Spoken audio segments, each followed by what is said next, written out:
जीवन है। शिला प्रभुपाद मुझ पर दया कीजिए तथा मुझे अपने चरणों की छाया प्रदान कीजिए। आपका यश तीनों लोकों में फैला हुआ है। कृष्ण कृपा मूर्ति अभय चरण अरविंद भक्तिवेदांत स्वामी शिला प्रभुपाद की।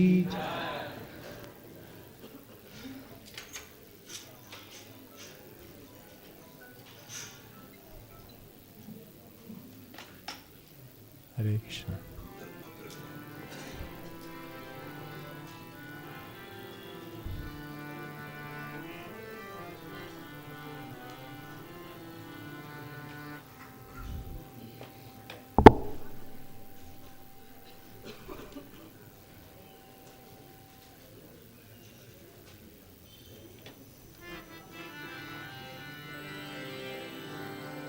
हरे कृष्णा।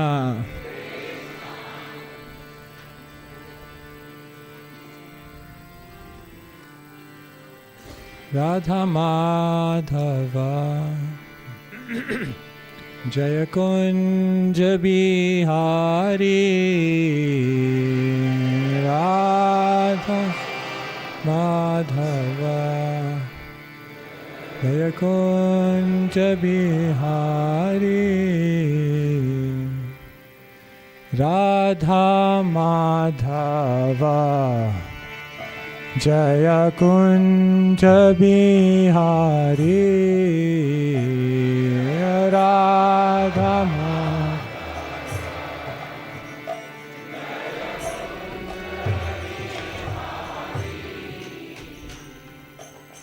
राधा माधवा जय कुंज बिहारी।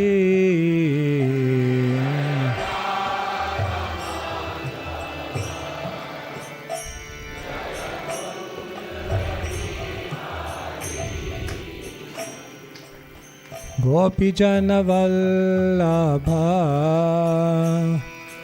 गिरिवरधारी। गोपी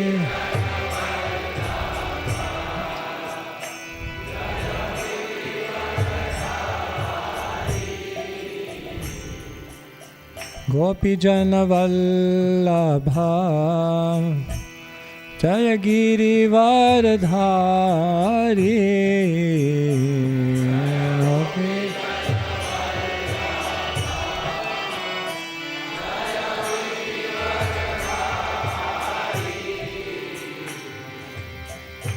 यशोदानंदना जय ब्रज जनरंजना। यशोदानंदना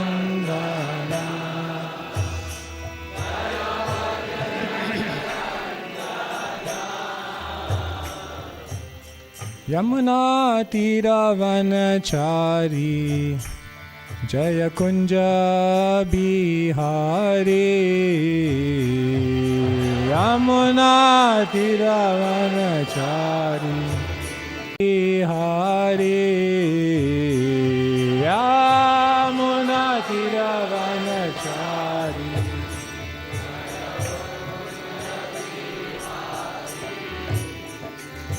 राधा माधवा जय कुंज बिहारी। राधा माधवा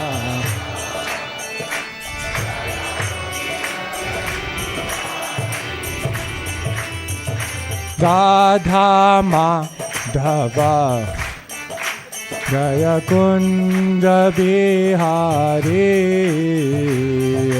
राधा माधवा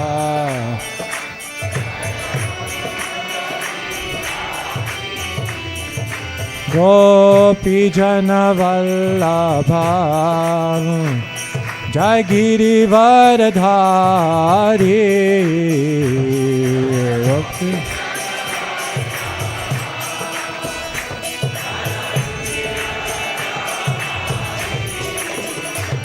गोपीजन वल्लभा जय गिरिवरधारी।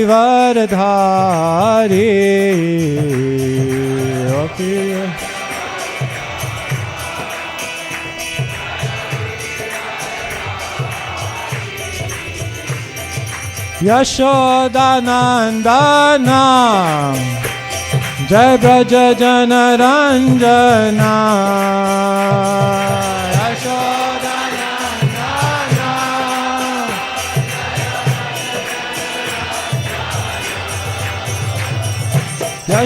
यशोदानन्दना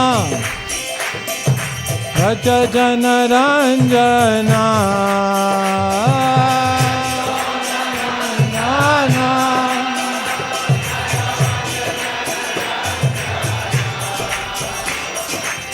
यमुना तीरवनचारी जय कुंज बिहारी जय यमुना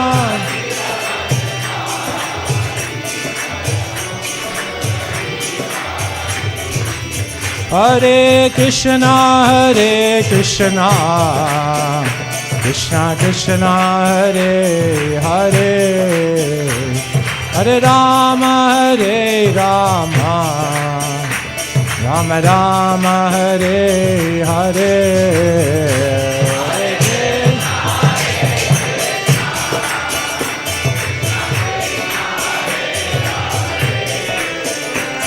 हरे राम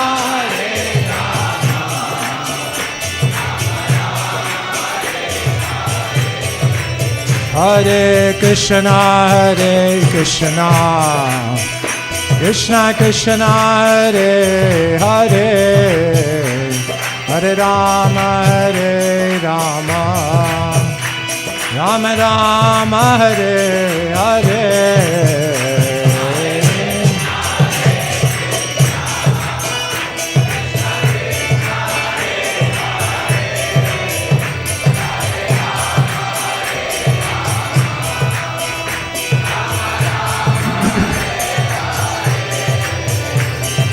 हरे कृष्णा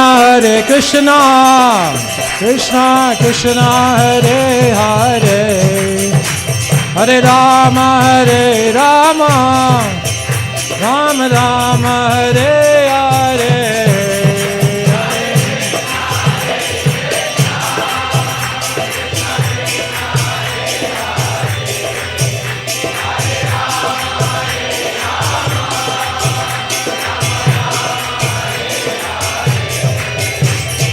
हरे कृष्णा कृष्णा कृष्णा हरे हरे हरे राम राम हरे हरे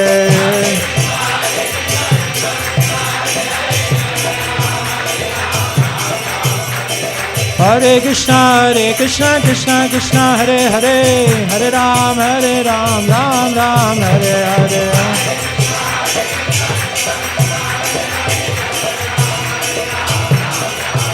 हरे कृष्णा कृष्णा कृष्णा हरे हरे हरे राम राम हरे हरे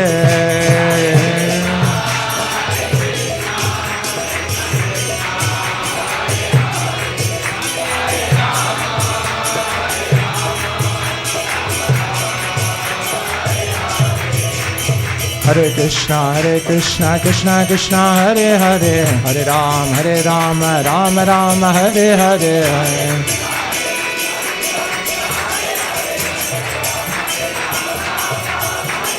हरे कृष्णा कृष्णा हरे हरे हरे राम राम हरे हरे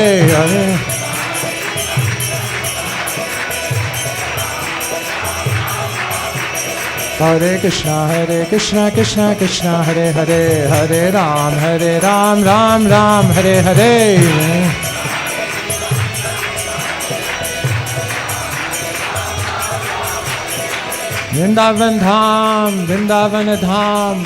वृंदावन धाम जय कृष्ण बलराम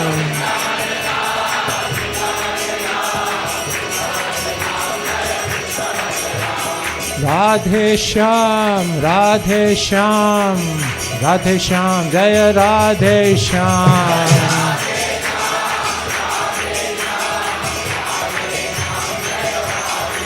जय कृष्ण बलराम जय Krishna Balram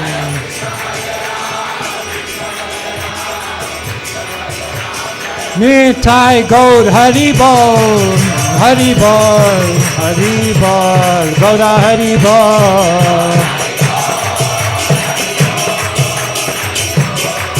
Nitai Gaur Hari Bol, Hari Bol, Hari Bol, Gaura Hari Bol.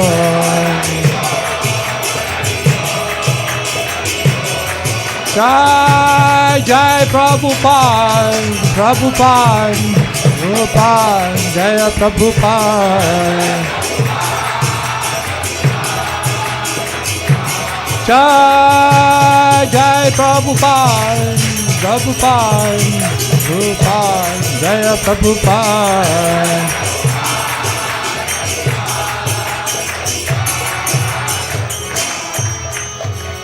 Jai Nitai Gaura Premanande Hari Hari Bol Shri Hari Naam Sankirtan Ki Jai.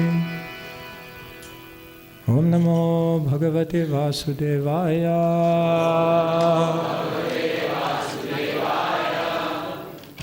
Hare Krishna.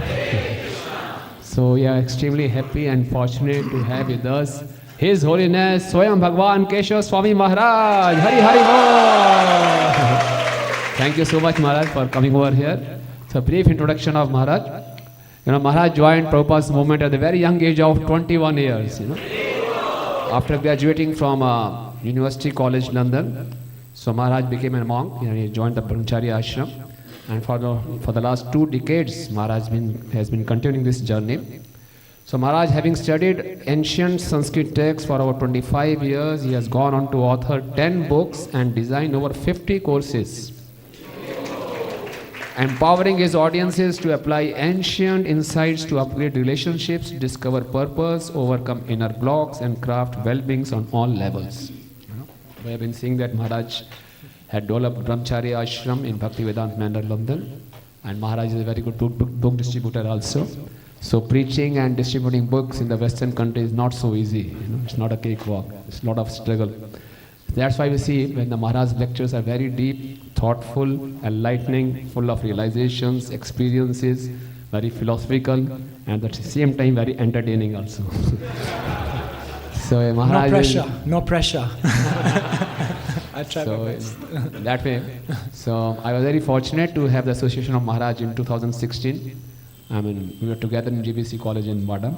So at that time also I saw Maharaj as a very, very, very deep and grounded person, too much interested in reading Shastras, discussing scriptures, and his inputs used to be very, very valuable.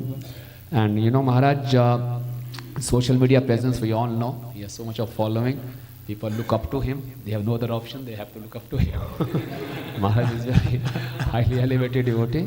And his online teaching platforms have introduced tens and thousands of people to Eastern wisdom. And in 2022, Maharaj co-founded Think Gita. How many of you have visited this site, thinkgita.org? Yeah. Very wonderful, Maharaj has designed acronyms for each chapter. Wonderful. And which is now the fastest growing online portal for learning Bhagavad Gita in a powerful, exciting and life-changing way. So nowadays, Maharaj travels all around the globe, teaching in eminent academic institutions, Fortune 500 companies, governmental organizations and spiritual communities. He remains a thought leader on the cutting edge, inspired to share wisdom that breathes. Yeah, his YouTube channel has this, wisdom that breathes. Not just book knowledge, but deep spiritual insights that transform character and consciousness. So you see, when we see the personalities like Maharaj, it develops our faith in scriptures.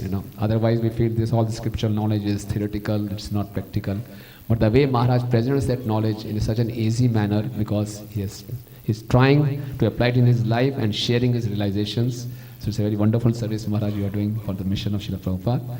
So we welcome you by chanting Hare Krishna Mahamantra. Hare Krishna, Krishna Krishna, Hare Hare. Hare Ram, Ram Ram, Hare. And we'll also like to welcome His Grace Brahat Mridanga Prabhu and His Grace Gaur Narayan Prabhu, Raman Prabhu, Baleshwar Prabhu, and all the devotees from ISKCON Dwarka, ISKCON Rohini, ISKCON Bahadurgarh, and all from NCR Delhi, and also all the devotees on online.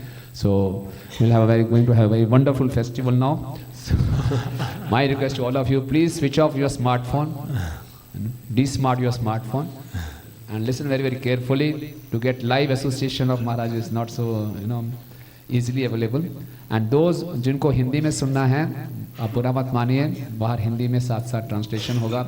अगर हम line to line translation करेंगे तो जो flow है थोड़ा ख़राब हो जाता है, इतना आनंद नहीं आएगा हमें. सो प्लीज़ जो केवल हिंदी में सुनना चाहते हैं वो बाहर बैठ सकते हैं. वैसे महाराज का इंग्लिश बहुत ही सरल है, आप बड़ी आसानी से समझ भी पाएंगे, लेकिन फिर भी जो केवल हिंदी में सुनना चाहते हैं, हिज ग्रेस चैतन्य जीवन तो वहाँ बाहर बैठ के ट्रांसलेट करेंगे. Thank you so much. Hare Krishna, everyone. Thank you so much.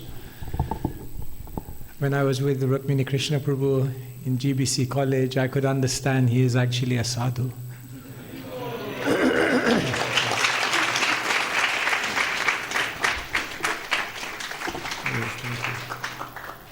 It is said, Dhira Dhira Jana Priyo Priyakaro Nirmatsaro Pujito.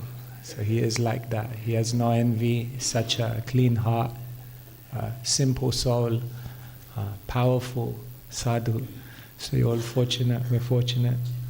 Please give me your blessings, Prabhu. Maybe should we turn this little down because some feedback is there, no? Is it? Maybe little down. Om Namo Bhagavate Vasudevaya. Om Namo Bhagavate Vasudevaya. Om Namo Bhagavate Vasudevaya.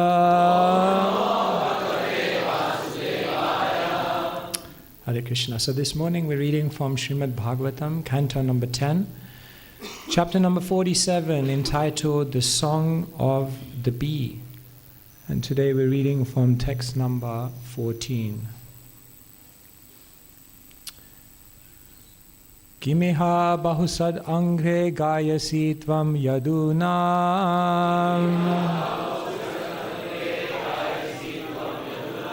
adhipatim agrahanam agrato na puranam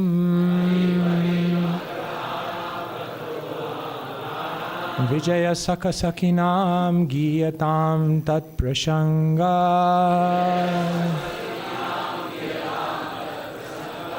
Shapita kucharujaste kalpayanti stamishta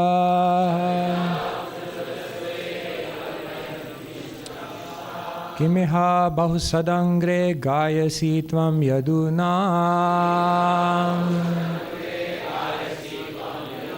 Adhipatim agrahanam agrato na puranam Vijaya sakha sakhinam giyatam tat prasanga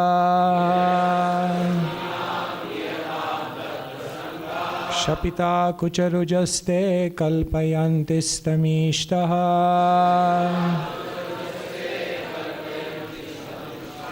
Kimeha bahusadangre gayasi tvam yadunam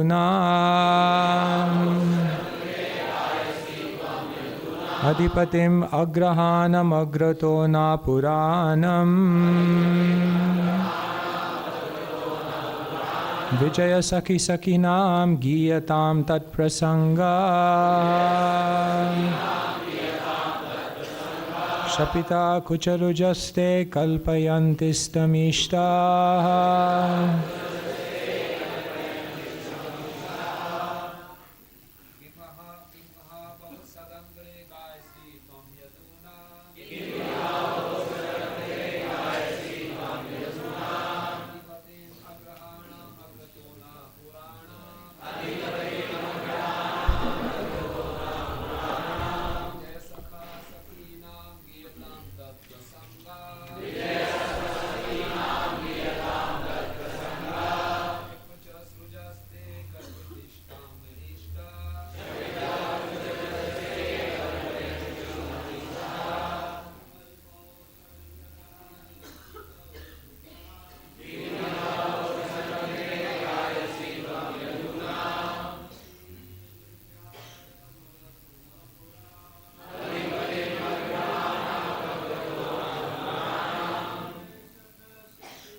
Mataji's.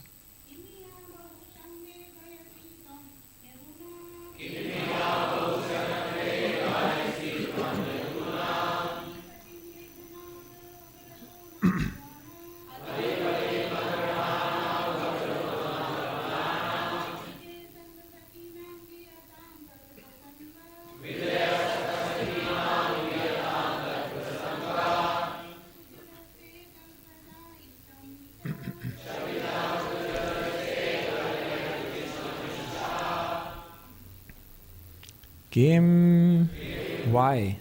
Iha, here. Bahu, much. Satangre, O be 6-footed one. Gayasi, are singing. Tvam, you. Yadunam, of the Yadus. Adhipatim, about the master.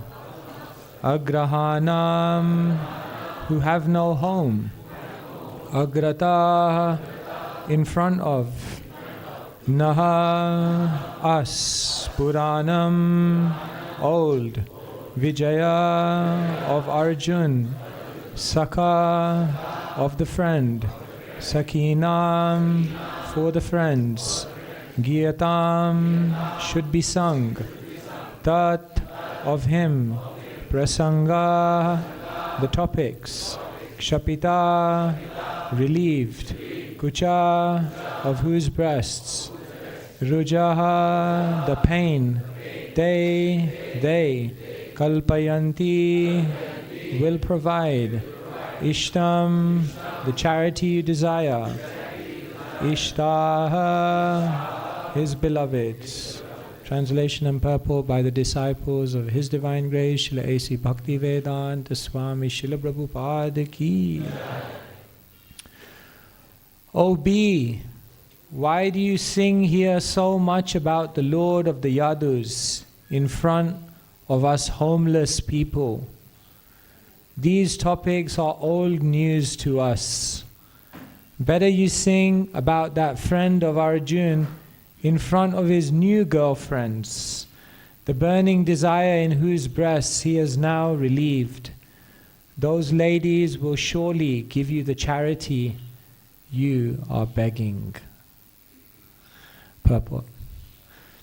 With the words Agrahanam Agrato Naha, Radharani laments that even though she and the other gopis gave up their homes to love Krishna in a conjugal relationship, the Lord left them and became a prince in the great royal city of the Yadus.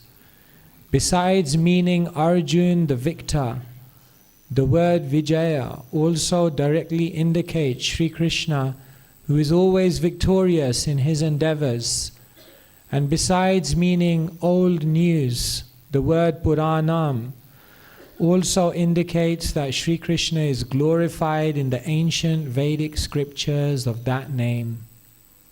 In this verse, we observe in Radharani's mood the seed of jealous anger, which arises from an apparent disdain for Krishna, accompanied by a sarcastic sidelong glance directed toward him.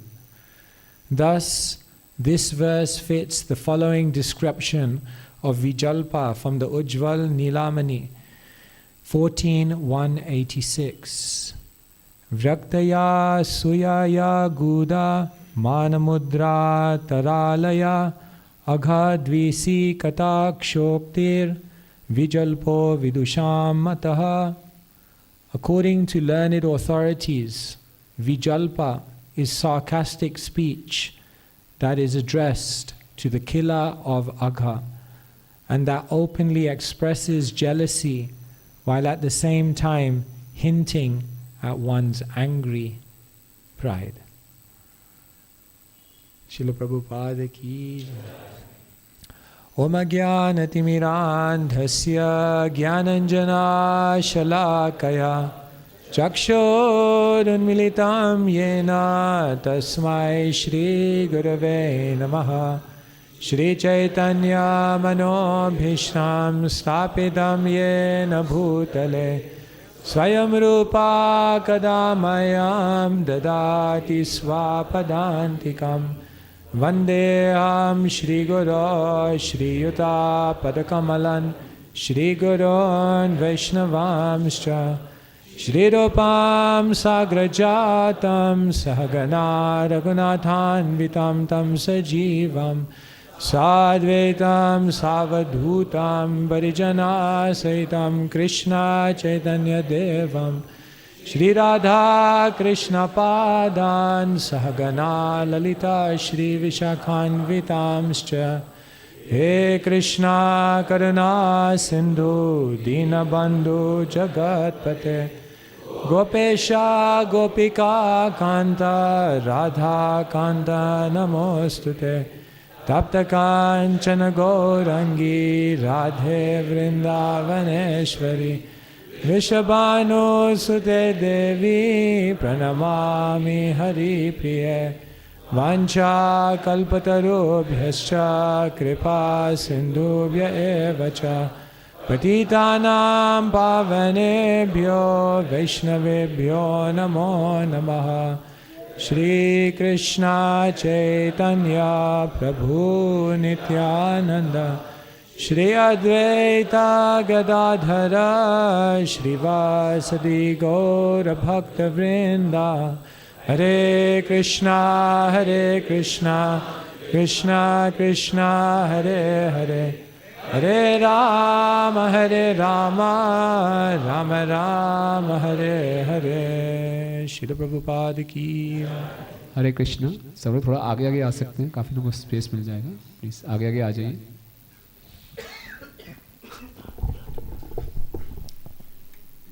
One time someone from England, they had gone to India.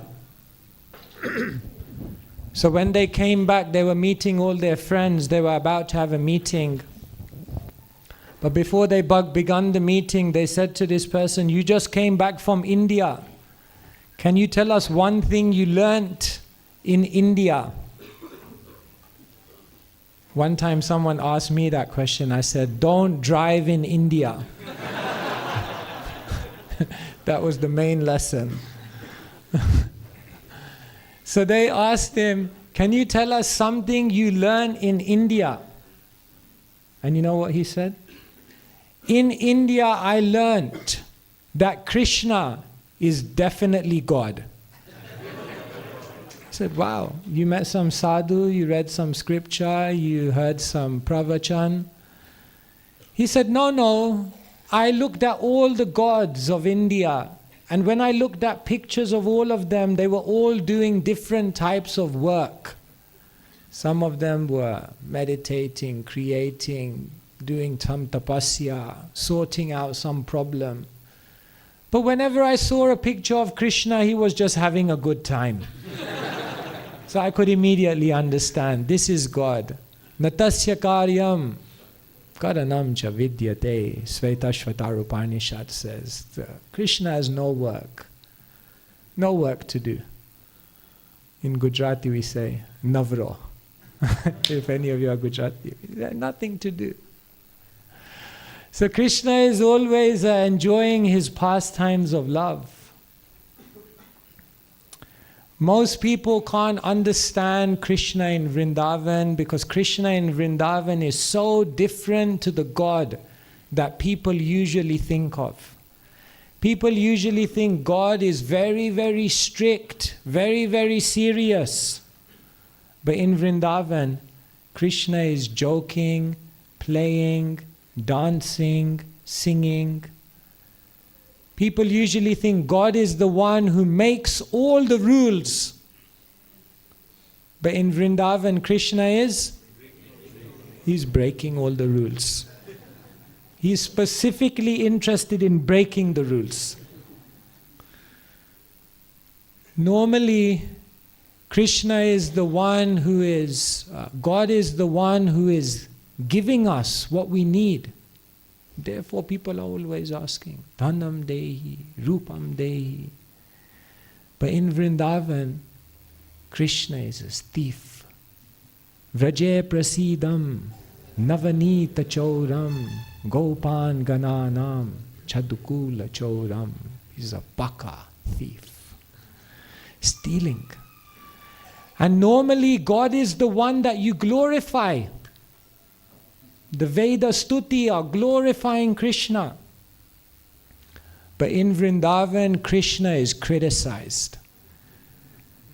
Krishna is the object of anger. Krishna is being looked at by his devotees and they're finding faults in him. This is amazing. Most people have never heard of God in this kind of bhav. In Vrindavan, Krishna is more human than superhuman. He's more natural than supernatural. In Vrindavan, Krishna needs his devotees as much as they need him. Krishna loves his devotees as much as they love him. Therefore, Krishna in Vrindavan is very, very special. It's a very special bhav of the Supreme Lord. And here we are seeing that Srimati Radharani is expressing her anger towards Krishna. You are having a good time playing here and there, but do you know what you're doing to our hearts? Every time when we come to a temple and we give a Bhagavatam class, then we always tell everyone, you're reading from a very special part of the Bhagavatam.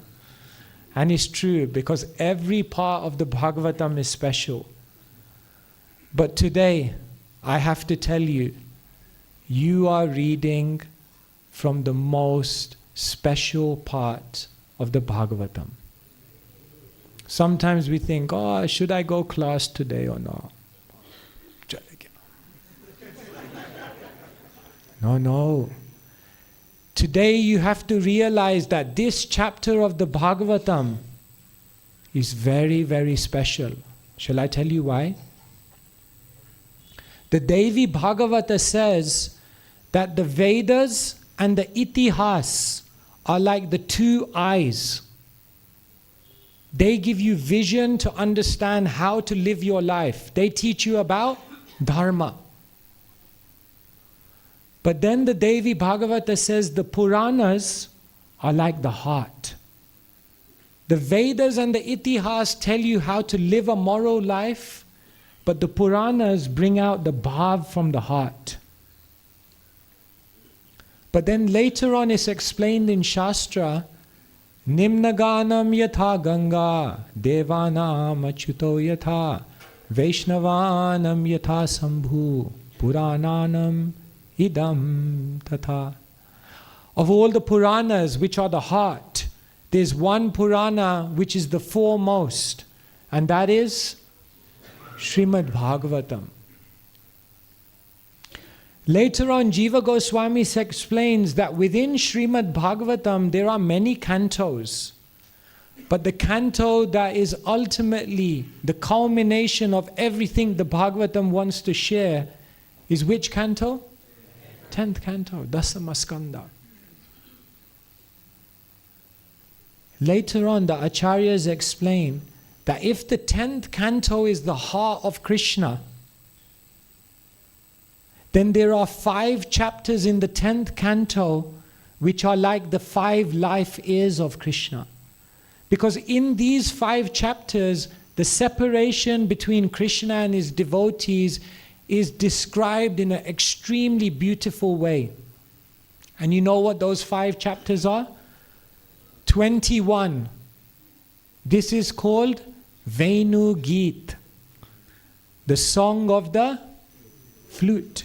Because when the gopis hear Krishna's flute, then immediately they are going into separation, because the flute is like a stimulant which awakens their remembrance of Krishna, but Krishna is not there.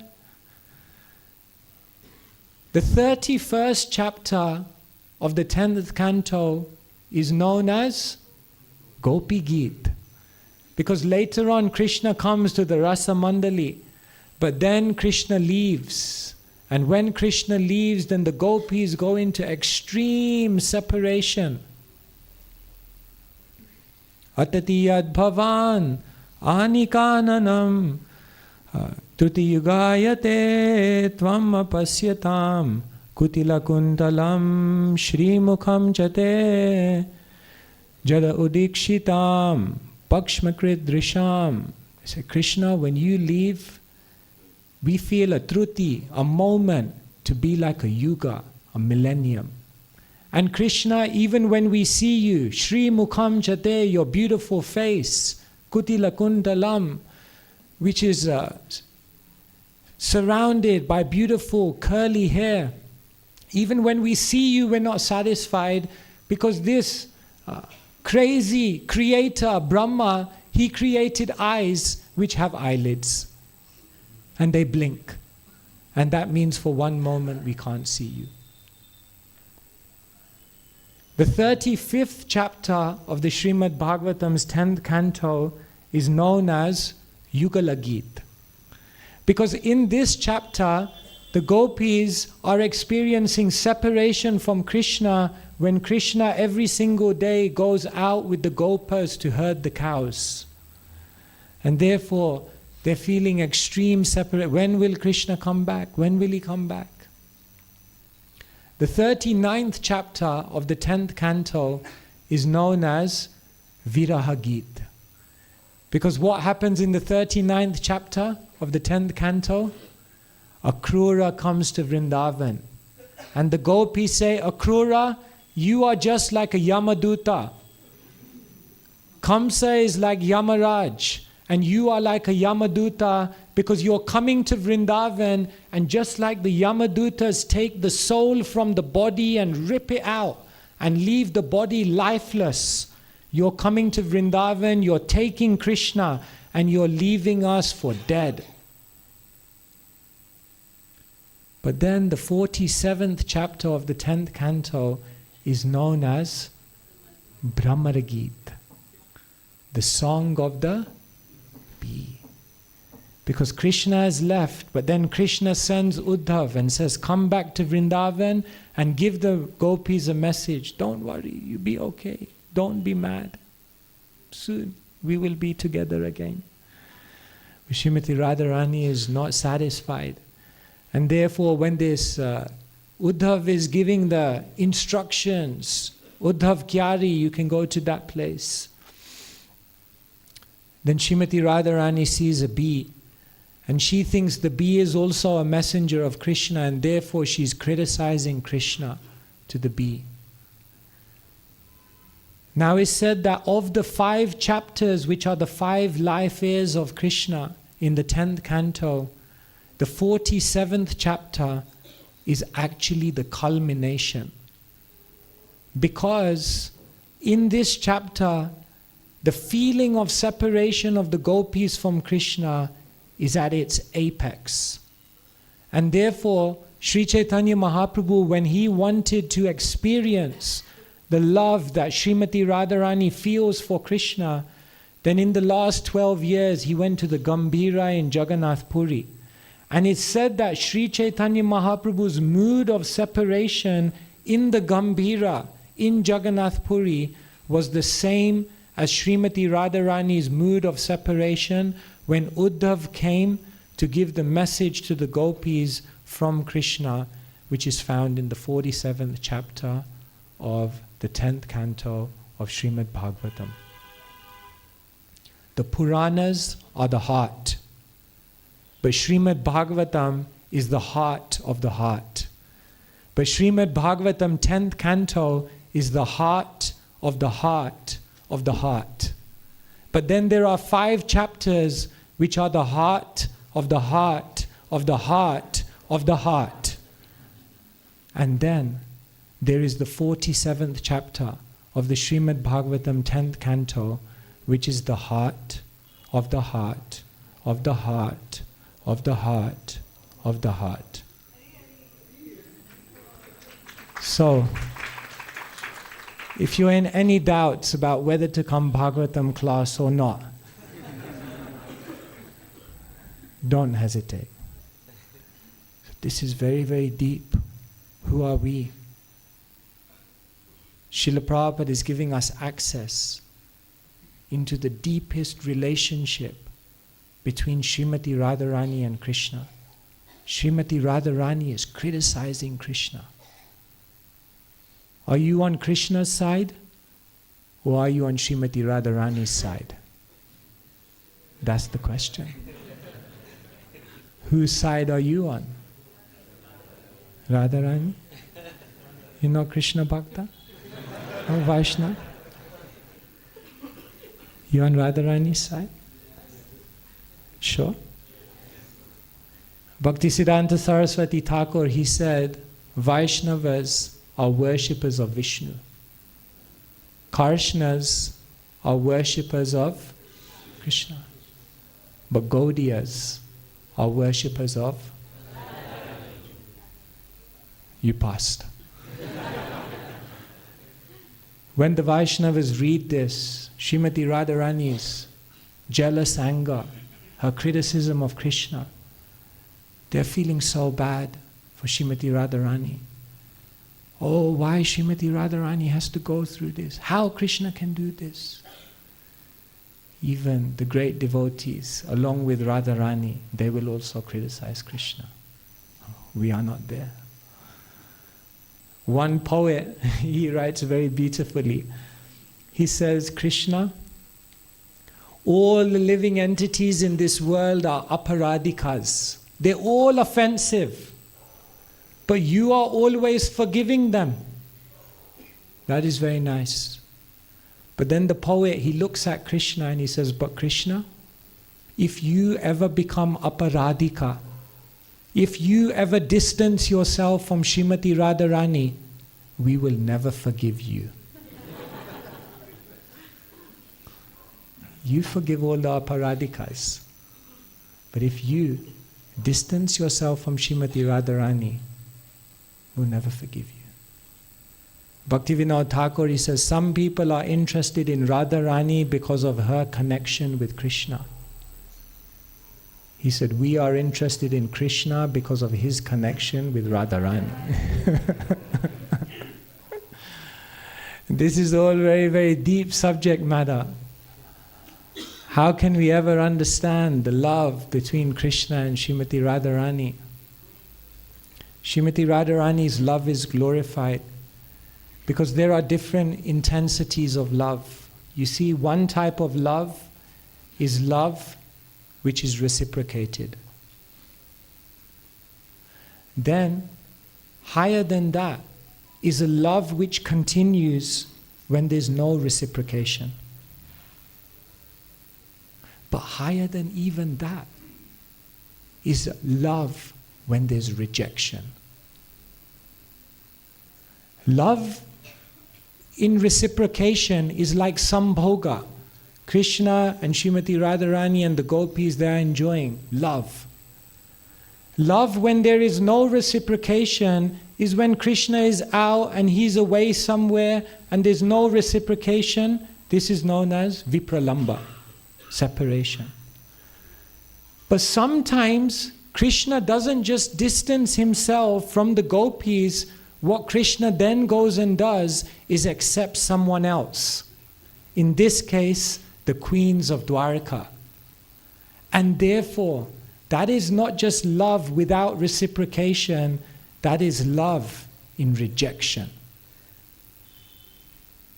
Yet the love of Srimati Radharani just becomes bigger and bigger and bigger. Praghada premera e swabhavachar nijadukha vignadira nakore vichar. This is explained in Chaitanya Charitamrita. How will you understand that someone has prema? Sometimes we wake up in the morning and we think, do I have any love for Krishna? Do I have any prema? You know what Chaitanya Charitamrita says? There's one very easy way you can understand whether you have prema for Krishna or not. Premera, praghada premera e swabhavachar. What is the swabhav? What is the intrinsic quality in someone's being that shows that they have love for Krishna? Nija dukha, vignadira, nakore vichar. Even if there are obstacles, even if there's lack of reciprocation, even if there's rejection, their love will never become less. In fact, their love will become more. Sarvatha dvamsarahitam satyapi dvamsakarane yad bhava bandayo yuno sa prema parikirtita. This definition is also given in Chaitanya Charitamrita. Sa prema parikirtita. How can you understand someone has prem when there's every reason that they should give up a relationship with someone, but they don't? You have to understand they have prema. Therefore, the great devotees, there are so many obstacles to loving Krishna in their life, but all of those obstacles just cause their love to increase more and more and more. When there is rainfall, then if the rainfall storm comes on a mud hut, then the mud hut will disintegrate. If there is a storm and it falls on a wet cement wall, then the rainfall of water will cause that wet cement wall to actually become strong. And when there is a storm and it falls on a mountain, then the mountain will show beautiful flowers and the fragrance of the plants and the vegetation will come out. So one type of person, when the storm of obstacles comes, their spiritual life is destroyed. Another type of person, when the obstacles of material world come, they learn how to use it to become stronger. But there's a third type of person who, when the storms of obstacles come in their life, it makes their devotion even more glorified and beautiful. Therefore, in the relationship between Krishna and Srimati Radharani, there are so many obstacles because it makes things sweeter and more fragrant and more beautiful. Just like if you want the real fragrance of sandalwood to come out, then you have to keep rubbing it, isn't it? More and more, rubbing it. The more you rub it, the more the fragrance comes out. If you want, for example, the sweetness of the sugar cane to come out, then what do you have to do? You have to grind it more and more. The more you grind it, the more the sweetness of the juice comes out. If you want gold to show its beautiful, resplendent quality, then what do you have to do? You have to boil it. High temperature. And then the gold becomes molten gold. So are you ready? Are you ready to be crushed? Are you ready to be fried? Are you ready for friction?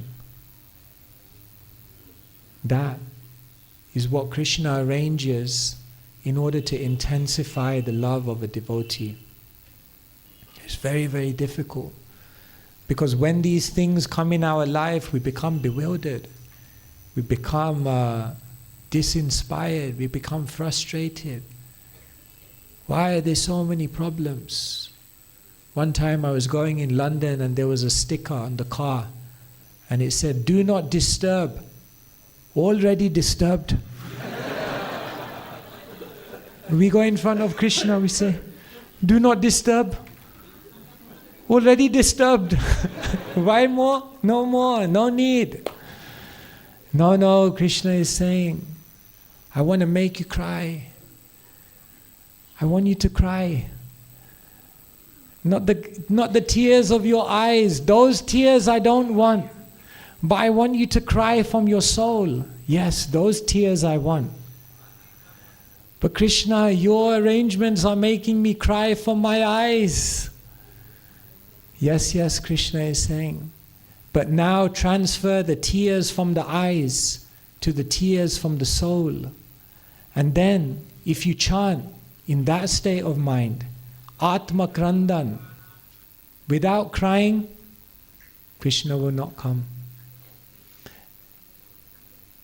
when the gopis were in separation from Krishna, after Krishna left the rasa dance, they sang the Gopi Geet, isn't it? I mentioned. Did Krishna come after they sung the Gopi Geet? Krishna didn't come. Gopi Geet is beautiful. Tava kathamritam, tapta jivanam, kavibiriditam, kalmashapaham, shravana mangalam, shrimadatatam, Bhuvikrananti ye bhurida jana. Krishna didn't come. Then the gopis, what did they do? They went to the Yamuna, and on the banks of the Yamuna, they just began crying. And when they cried, then Krishna came.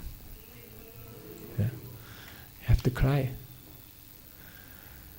So, there are different types of tears in this world. One is the type of tears of people who cried for all the materialistic things that they lost. Oh, he left me. Oh, I didn't achieve what I wanted. Oh, this problem, that problem.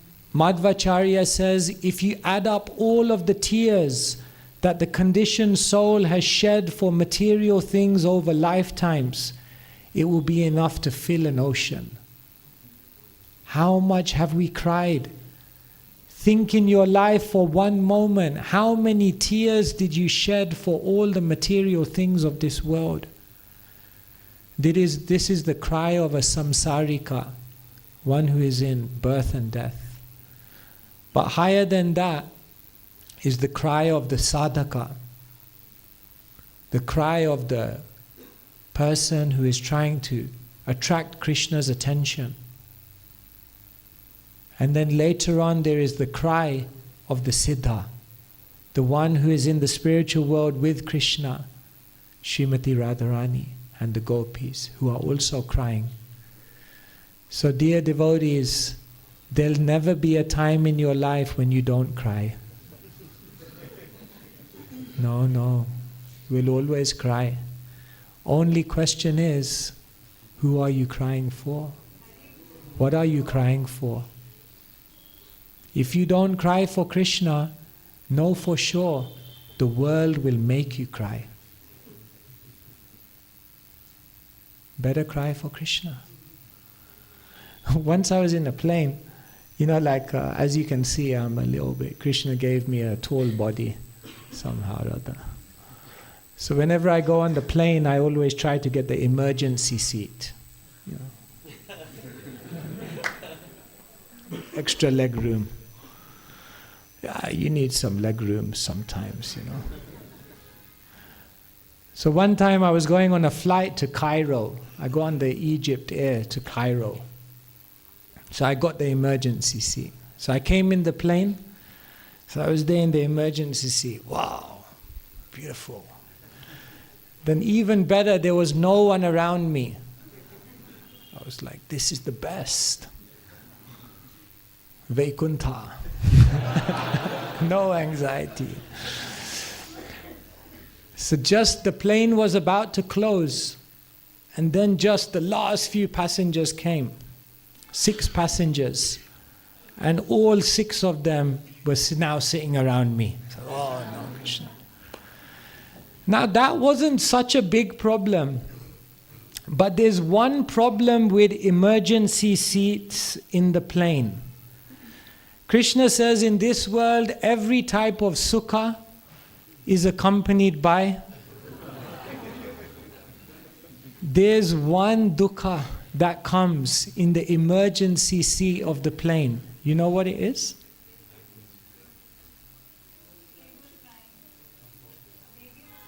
Babies crying. Because in the emergency seat, that's where they can put the cot for the new babies. So then, the baby came. And this day, the baby was on top form. Crying. And when a baby cries, No sound system needed. No amplification. It gets to the core of your heart. I was thinking, oh my, emergency scene, all these people, baby. I thought somehow or other I have to make this spirit. And then I remembered Srila Prabhupada said, you have to cry for Krishna like a baby cries for the mother. Somehow Krishna inspired. Mata smritir jnanam apohanam. So then I decided, I put my hand in my bead bag, and every time the baby cried, ah, then I closed my eyes and Hare Krishna, Hare Krishna.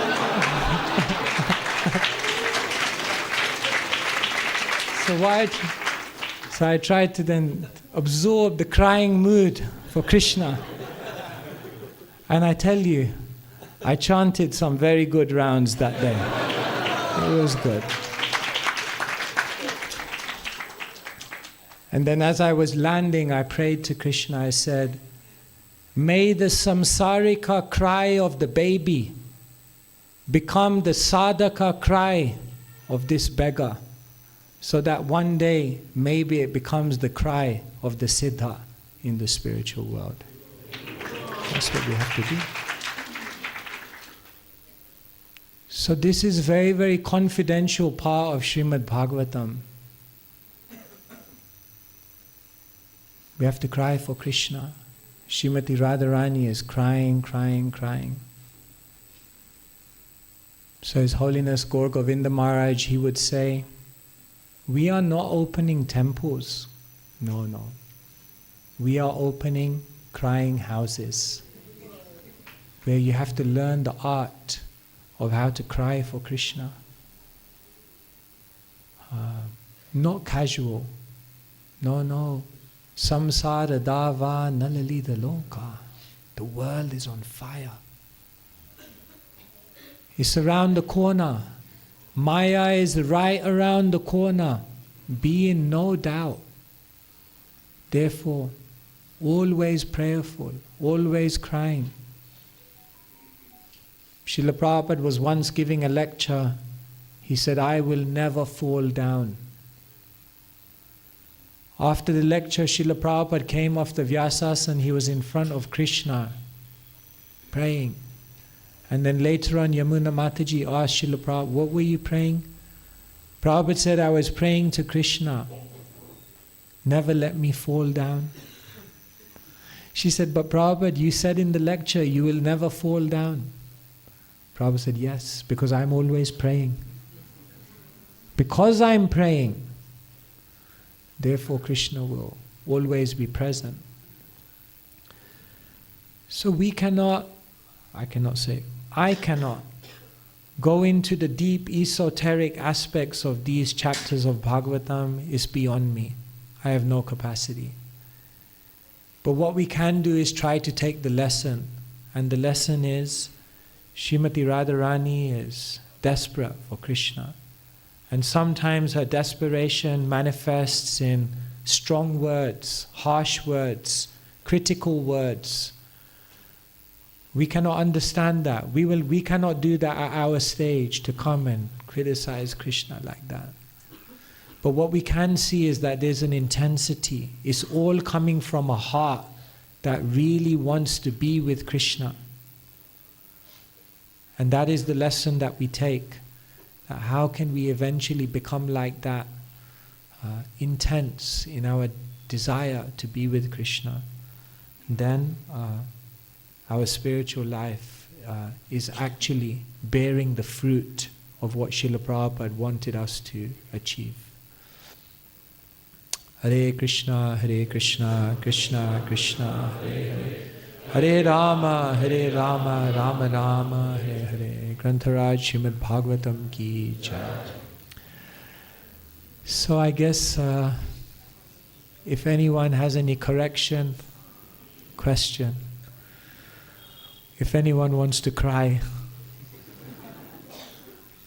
Okay, so is there a microphone for?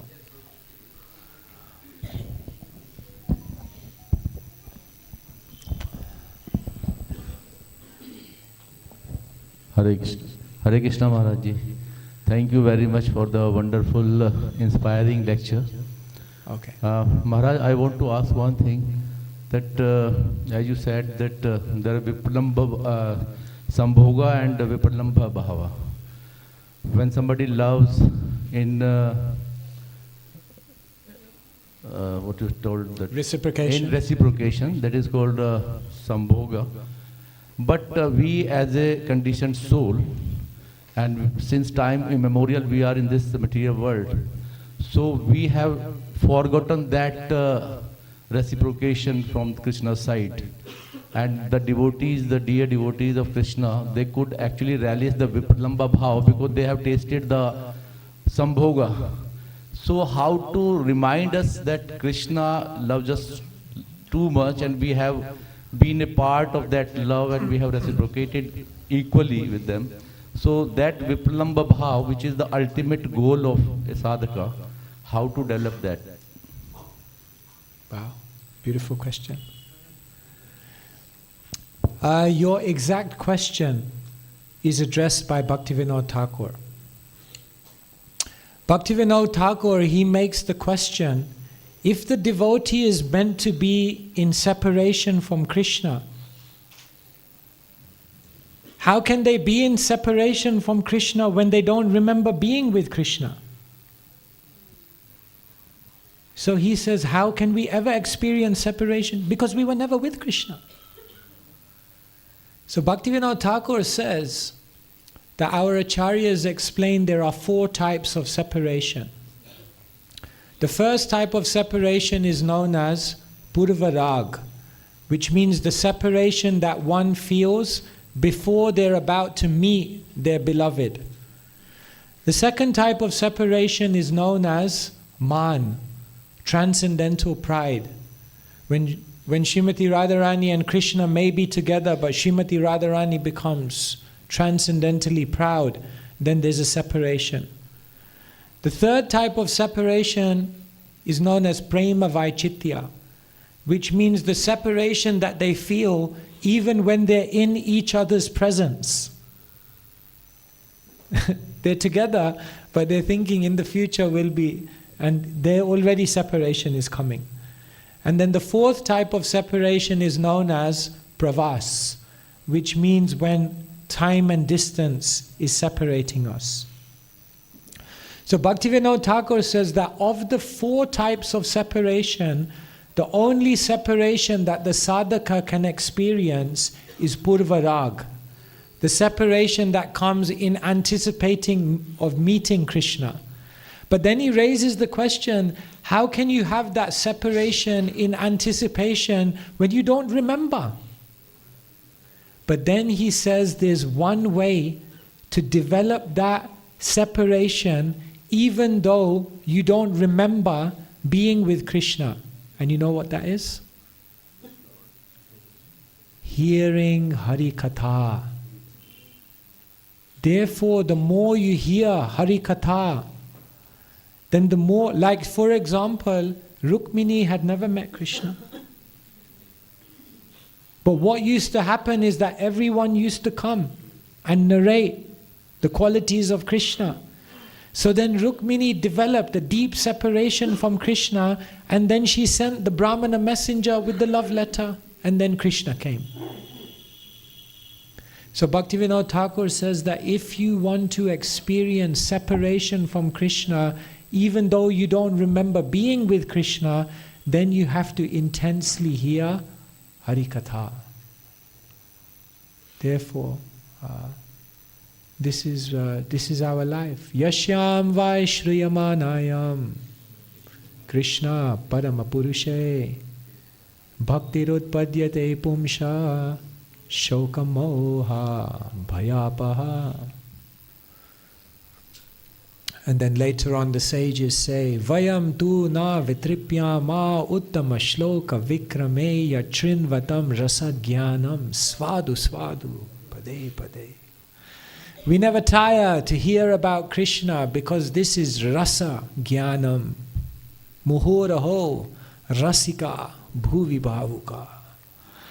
So it's very beautiful. So we must hear Hari Katha. This is a big agenda. Thank you, Prabhuji. Thank you, Maharaj. It's okay, thank you. You can pass to the next as you like. You can choose, Prabhu. No pressure. Hare Krishna Maharaj, thanks. Maharaj, you told that Gaudiyas are worshipper of Radha Rani. But we worship both. So how to understand it? Yes. Of course, in one sense, if you worship Radharani, you worship Krishna. If you worship Krishna, you worship Srimati Radharani. Just like Krishna says, Sadhavo hridayam mayam sadhunam hridayam tvaham madanyate na jananti naham te vyomanagapi. I am in the hearts of my devotees, and my devotees are in my heart. They don't know anything but me, and I don't know anything but them. So when you worship Srimati Radharani, you're worshipping Krishna, because Krishna is in the heart. There's nothing else in Srimati Radharani's heart. Just like once it said the gopis were all together, and then they were asking each other, what did you dream about Krishna last night? So they were all saying, we dreamt this, we dreamt that. Then Srimati Radharani was quiet. So what did you dream of Krishna last night? And Srimati Radharani looked down. She said, dream of Krishna? Dream of Krishna? All night I couldn't stop thinking about Krishna. I couldn't go to sleep. For us, we're forcing yena tena prakarena mana Krishna niveshayet. Somehow or other, Krishna. Uddhavaji is delivering a message from Krishna. Krishna says, yes, I am the Paramatma, you meditate on me. Krishna is saying, you should meditate on him, then everything. They said the problem is not that we can't remember Krishna, the problem is we can't forget him.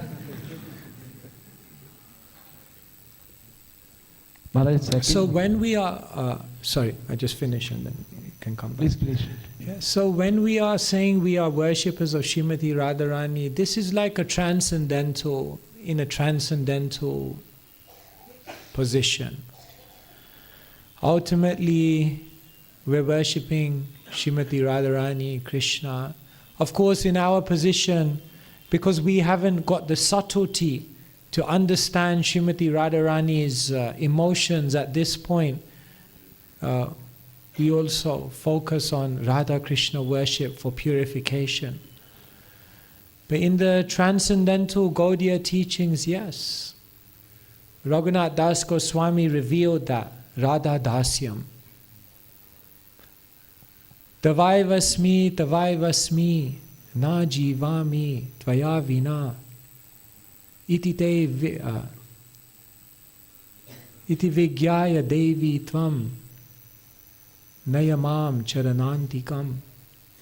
Raghunath Das Goswami is on the banks of Radha Kund, and in Vilap Kusumanjali he's writing, Tavai vasmi, Srimati Radharani, I am yours, Na jivami tvaya vina, I cannot live without you. Iti vigyaya devi tvam, O Devi, understand this. Nayamam charanantikam, always keep me close to you. Raghunath Das Goswami is Prayojanacharya, he is revealing this. But still, we are struggling in the material world. Kama Esha, Krodha Esha. Therefore, this transcendental distinction, this transcendental favoritism towards Srimati Radharani still is difficult to understand for us. Therefore, yes, we worship Radha Krishna together. And then eventually those transcendental emotions from a pure heart will come. So Srila Prabhupada gave us this very confidential. This is all like a treasure. All that's waiting to happen is the own purity of our heart to unlock it. We can't understand it from here. We must understand it from here. This is our prayer. I don't know, does this help? Maharaj, second question is that we have to learn the art of crying. So please explain the art.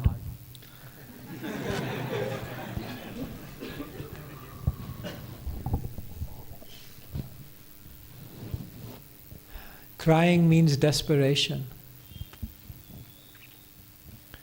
When we've realized I have nothing, I can do nothing. When we realize I have no qualification, when we come to the end of understanding that there's nothing in my power, but we still desire something, then you'll cry. But if you think you have it, if you think you can do it, if you think it's within your capacity, you cannot do it. Janmeshwarya Shruta Shri Bhir Eidhamana Puman Nirvarhatya Vidatum Ve Tvam Akinchana Gocharam. You have to become a Kinchana. Kinchana means something. Akinchana, I have nothing. We can come, Krishna, I have nothing. And then we'll go out and start doing all our dealings in the world, controlling. No, can really? I have nothing. One English writer, he writes very nicely. Sometimes they also have nice insights. He said, the Puranas are a book that you have to learn on your knees. The Puranas are a book that you have to learn on your knees. You cannot learn in a proud state of mind. You have to bow. I have nothing, Krishna.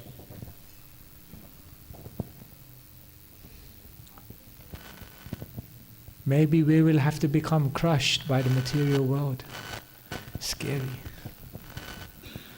In Vrindavan, I was saying the other day, His Grace Burijan Prabhu made a beautiful prayer once he saw the sugarcane machine. You know, the one. And he made a prayer. May the hard crushing wheel of life extract some humility from my offense-hardened heart, and may the nectar of that humility give rise to pure love for Krishna.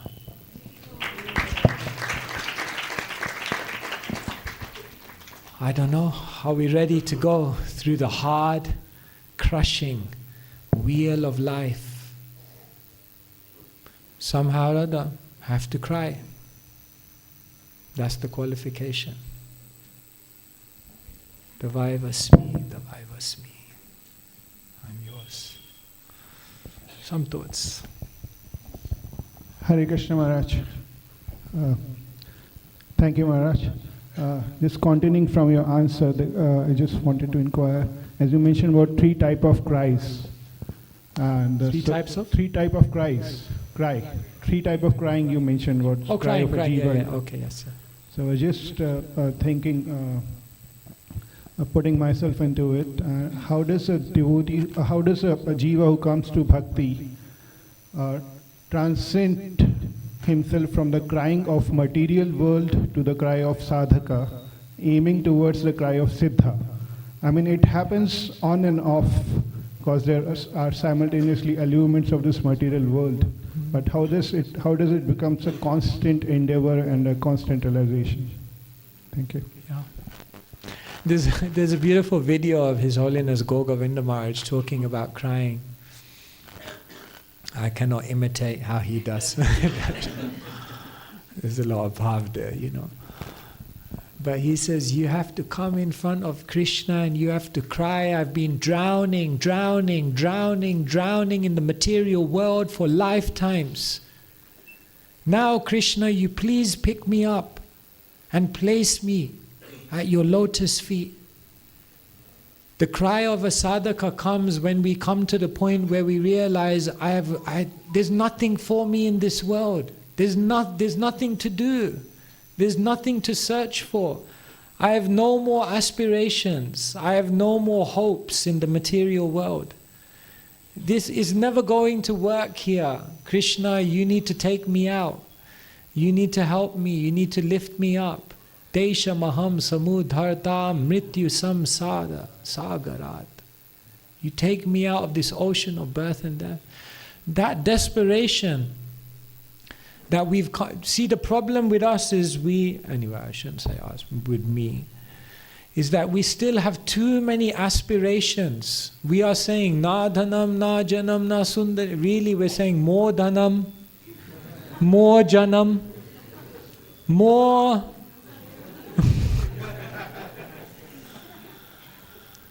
na, more. Which one is it? From the mouth is na, from the heart is more. Sound similar. Polar opposite. Too many. Holding on somehow to let go, it's not easy, isn't it? Just let go. Simple. Once a person, he fell off a cliff. He's going all the way down. So then he caught hold of a branch. So he was hanging on this cliff. And then he said, God, if you're out there, please save me. He was praying, God, if you're out there, please save me. And then a voice came from the sky, my dear son, I'm here to help you. Just let go of the branch and I'll catch you. And then he looked up and he said, is anyone else there?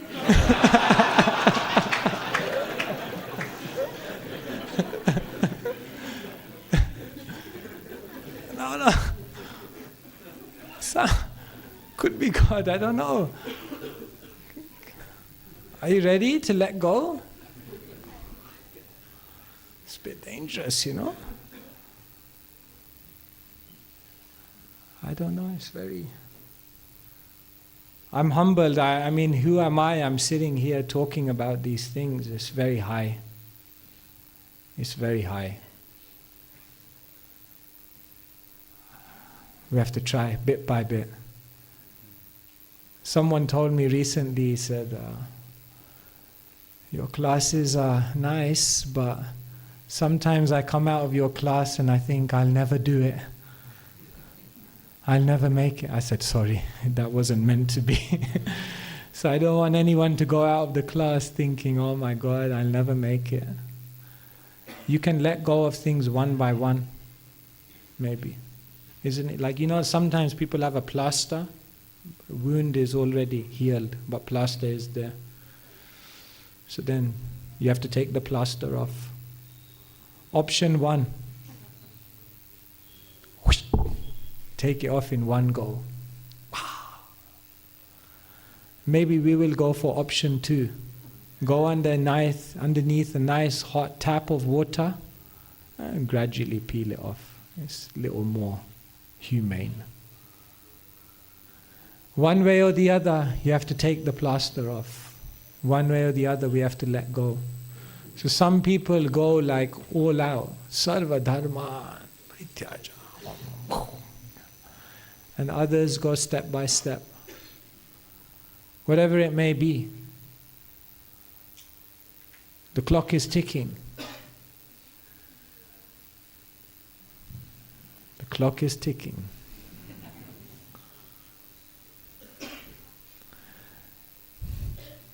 Santo. Hare Krishna Maharaj ji. I'm okay to go on, you just let me know when we should. Hare Krishna Maharaj ji, Dhanvat Pranam. Hare Krishna Maharaj ji, Pranam. Thank you for such a sublime lecture, Maharaj ji. It was really indeed so profound. Maharaj ji, I've got 2 questions. One is from one of your book Tattva and the other one from the lecture itself. Can I please ask both the questions? Sure. All right. So, as we all know that Bhagavatam is the ultimate nectar, right? So, in your book, you've just mentioned that I once asked a saintly devotee how we should read. He looked somewhat surprised. I don't read these books; I relish them. When he should read these Bhagavatam, we should realize that we are directly associating with Krishna. That's what you've mentioned it, right? So I just wanted to know that how could we develop this kind of feeling while associating with Bhagavatam, like while reading or while hearing it? How could we realize that yes, we are directly associating with Krishna? So Bhagavatam 3:25 says, Satam prasangan mama virya samvido bhavanti ritkarna rasayana katha tajoshanada shapavargavarmani shraddha ratir bhaktir anukramishyati. Basically, you got to go through 3 stages. First, shraddha. Your faith has to develop more. Then, rati. From that shraddha, that foundation of shraddha, there will be an increasing of rati, which means attraction. And when that rati matures, then it will become bhakti, fully awakened devotion and love. So this verse of Bhagavatam is telling us that when we hear Bhagavatam in the association of Bhagavatas, you have to hear in Sangha together. You have to hear from someone who's a living Bhagavat. Therefore, every day we're reading from Srila Prabhupada's Bhagavatam, because Srila Prabhupada is a living Bhagavat. Jaha Bhagavata Pada Vaishnave Rastane Ekanta Ashraya Kore Chaitanya Charane. In Antilila is mentioned, you want to understand Bhagavatam? Then you have to sit at the feet of a Bhagavata and hear intently. Therefore, we're all sitting at Srila Prabhupada's feet trying to learn Bhagavatam, and those great souls, followers of Srila Prabhupada, who have developed that taste. You need to become attacked by the transcendental Shabda Brahman coming from the mouth of someone who has some relish for the Bhagavatam. Once, Bhaktisiddhanta Saraswati Thakur, there was a military general. So he was trying to explain to him spiritual life, and he said to the military general, just like when you send a helicopter with your soldiers, then the helicopter comes, it comes over the enemy territory, and then gradually the helicopter comes down and down and down. And then eventually the helicopter lands, the doors open, all the soldiers come out with their guns, they go into all the directions and they take over the land. So this person is thinking, my God, he's a sadhu, he's teaching me military tactics. Then Bhaktisiddhanta Saraswati Thakur said, in the same way, you have to find a sadhu. And when you hear the transcendental syllables which are launched from the mouth of a sadhu, then those transcendental syllables will be launched. And when they come over your heart, if you allow those syllables to land in your heart, then eventually those syllables will land, they'll go to every entire aspect of your being, and they'll overtake your consciousness. So, we are so fortunate in our movement, we have so many devotees who are absorbed in Bhagavatam. I was in London, we have one devotee, he's like he's working in the city, he's a good job. I asked him one time, what did you do on last Sunday? He said, at 10 o'clock I started reading Bhagavatam. I said, that's nice. I said, what did you do after? He said, I carried on.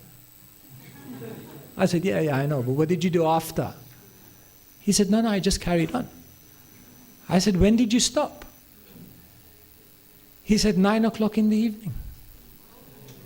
I said, I'm happy to know there are some souls in this world who relish Bhagavatam so much that they can read it for 11 hours non-stop. That's nice. Good to know. Maybe we need to find souls like that and catch the virus. The Bhagavata virus. Thank you, Prabhuji. Prabhuji, Maharaji, another question is that you've talked about love in rejection. So here, what we could see that here the gopis and the queens, if you talk about like Krishna, when he actually left Vrindavan and he moved on to Dwarka, so there we could say that Radharani was in love and rejection. But here we could see that gopis and the queens, the queens and the gopis are the expansion of Radharani herself. So just wanted to understand that how could it be a love and rejection when Radharani herself expanded in the form of queens in Dwarka. So, and there's another question also, if I could just. Achintya Bheda Bheda Tattva. Yes, the queens in Dwarka are expansions of Srimati Radharani. They are non-different, but they're also different. They also have their own personality. They have their own being, their own pastimes with Krishna. And therefore, in the spiritual world, everything is simultaneously one and different. Because there's different rasas, there's different exchanges, there's different relationships. So yes, we are, yes, Krishna in Dwarka, yes, Krishna in Vrindavan, same, is it? Same, is it? Shyamameva param rupam puri madhupuri vara veyakai shaurakam dhyayam adya eva paro rasa. Yes, everyone is Krishna, but Shyamameva param rupam. Krishna is Shyam Sundar. Param Rupam, he's the one. Puri Madhupuri Vara, Krishna in Vrindavan, he's the one.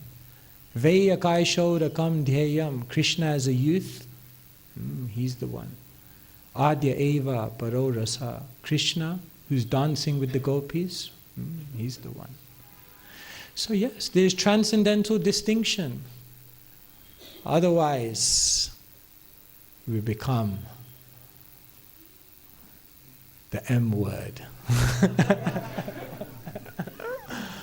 which we won't talk about today since we're discussing the beauty of the 10th canto. Thank you. Hare Krishna Maharaj, please accept my humble obeisances. Thank you for the wonderful class. I'm really grateful for your wisdom that you share. I have one question. We should be satisfied with what we are getting, but yet at the same time, in spiritual life, lolium, we should have desire to progress and to improve. So when I try for something to improve, but when I'm not able to do that, there's not cry, but there's cry of maybe sometimes frustration, anger, or I feel bad, at least that, today I couldn't make it again. So keeping that desire to progress, how can I positively progress and try and obviously cry in the right mood? So on one hand we say you should be satisfied, right? Bhagavatam says, Sada santushta manasa sarva shiva maya disha sarkara kantaka debyo yatopanat pada shivam. Just as if one walks on the street, if they walk with shoes, then the pebbles will never cause them any pain. Similarly, if one walks through the world with the shoes of satisfaction, then they'll be happy in all situations. So Bhagavatam is saying, Sada santushta manasa, be santushta, be satisfied. But then on another hand we're saying, no, you should never be satisfied. Chanakya says there are 3 things you should always be satisfied with and 3 things you should always be dissatisfied with. You know? The 3 things you should always be satisfied with is number 1, the wife that you received. Or the husband you received. Oh no, if only I got married to him or her. No, be satisfied. Second thing, be satisfied with whatever money you have. Whatever comes, it's okay. We don't need so much.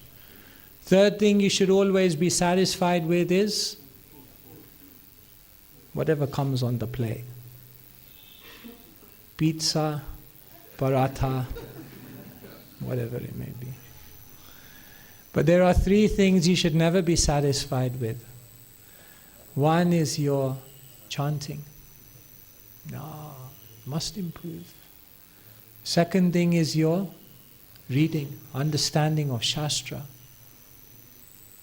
And the third thing, dhanam, charity. No, Prabhu, I've given enough. I did. I gave already. My name is there. Yeah, you can also give more. Always more. So lowly satisfaction means satisfaction with whatever Krishna gave me, whatever arrangements were made, whatever mercy I received. I'm satisfied. I got so much. But dissatisfaction is with how I'm utilizing it, how I'm employing it, how I'm engaging it. And therefore, a devotee is always simultaneously happy and unhappy. They're happy because they know I got so much mercy. But they're unhappy because they're thinking, I'm not utilizing it. But then they're happy thinking, I have the mercy, I can do it. But then they're unhappy thinking, I'm not doing it. So these devotees have split personality disorder. So simultaneously satisfied and greedy. Simultaneously satisfied and dissatisfied. That is very good. That is where you need to be. Then you advance.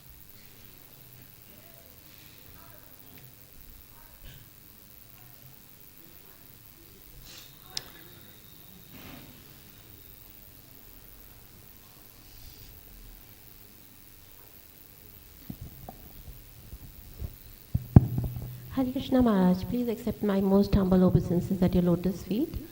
Thank you so much for these deep insights.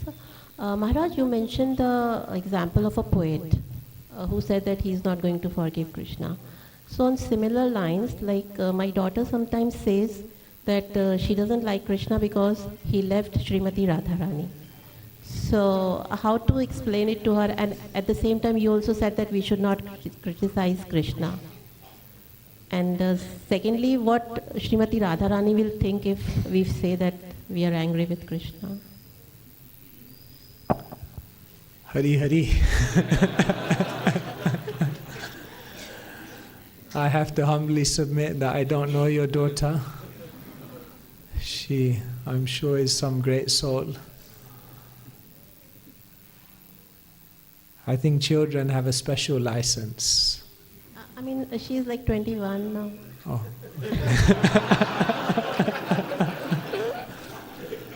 But she says this. I don't want to comment. I don't know who I'm commenting about, and I don't want to tell you to go and correct her, and then later on Krishna will come and correct me. Or I don't know if it's my place. These are all transcendental subject matters. Generally, we are not trying to imitate Srimati Radharani's emotions. It has to come very naturally. The movement of the heart must be there. All of the other aspects of our life should also reflect the emotions that we're sharing. Otherwise, if there's dissonance in the way we live our life and the emotions that we express in spirituality, then we may feel that it's not as transcendental as we think it to be. So everyone has to do that soul searching themselves. I don't think it's for me to judge anyone. As a parent, how can I explain it to her? As a parent, you...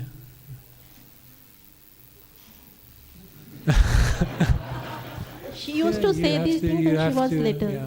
You can explain to her the Siddhanta of how we are generally approaching Krishna. How, yes, Srimati Radharani is criticizing Krishna, but the very next moment she's captured by Krishna.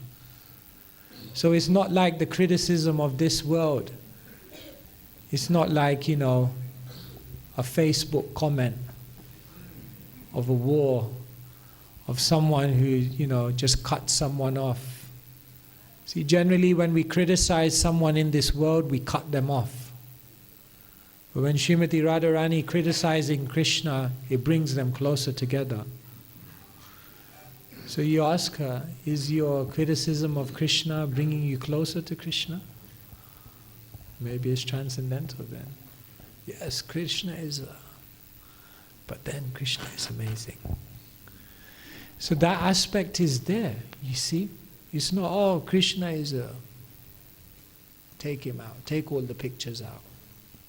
No. Simultaneous anger and irresistible attraction. That's Srimati Radharani.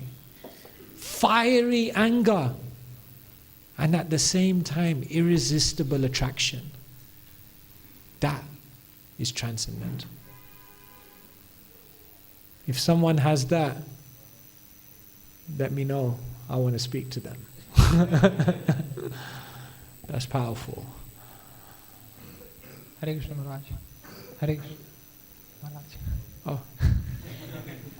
Maharaj, I have a question that how to always develop a mood of being grateful to Krishna, because we have tough times and we pray to Krishna and he reciprocates with us and we feel, oh Krishna, you helped us. But as time passes, we forget that and we are back to our selfish life. We are not grateful to Krishna. So how we can develop that? How to constantly be grateful at what Krishna gives us.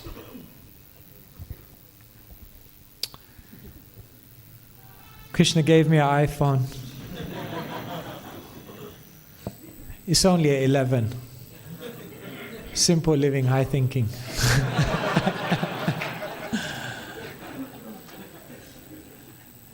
There's only two ways I can appreciate this. You know? There's only two ways I can appreciate this. One is if I utilize it. And two is if I lose it. That's the only two ways you'll appreciate what you have. If you use it or if you lose it. Well, that could be a poem.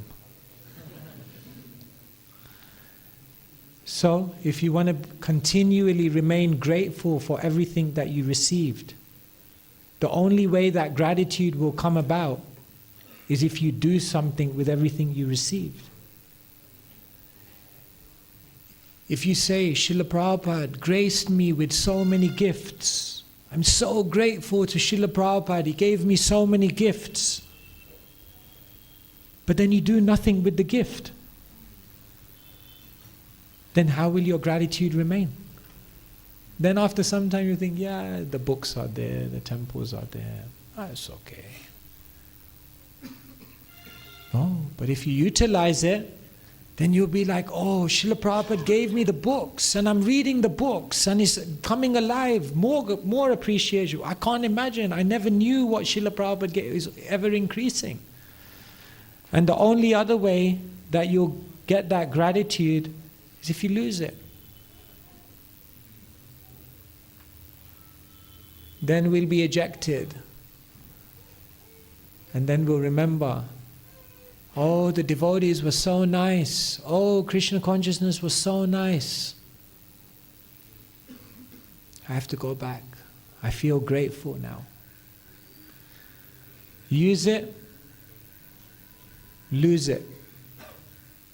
Those are the two ways generally people become grateful and maintain their gratitude.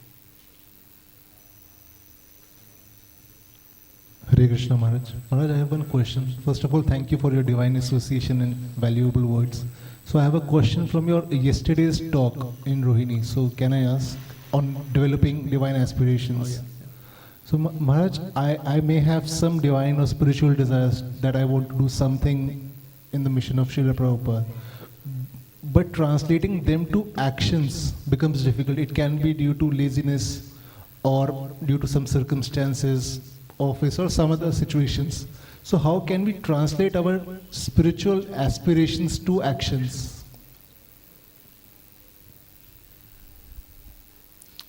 Yeah, therefore we tell people failing to plan means planning to fail. So the moment you have an aspiration, the very next thing you have to do is create goals, create steps, create a timeline, create a roadmap which will help you to go towards that aspiration. Sometimes it may take a long time. Srila Prabhupada received the order from Srila Bhaktisiddhanta Saraswati Thakur in 1922. It took him 43 years to eventually do. But in those 43 years, he had a roadmap. He had things that he was trying to achieve. He wanted to try things in India. He wanted to develop an organization. He wanted to translate the first canto of the Bhagavatam. He knew, once I do these things, then if I go, it will work. And therefore Srila Prabhupada had a plan. He had steps. So you have to take a big aspiration and then break it down to a daily habit, to a weekly goal, to a monthly milestone. And when you break it down, then you start walking towards that aspiration. Mark Zuckerberg, to quote another Acharya of our times, said, most people overestimate what they can do in 1 year, but they underestimate what they can do in 5. Because we have an aspiration and then we want to just finish it in like 6 months. And then we try to do, and then we fail. But rather, if you look something long term, you'd be amazed how much you can do if you consistently apply yourself over a long time. Bruce Lee, to quote another Acharya of our time, said, I don't fear the person who knows 1,000 martial arts moves.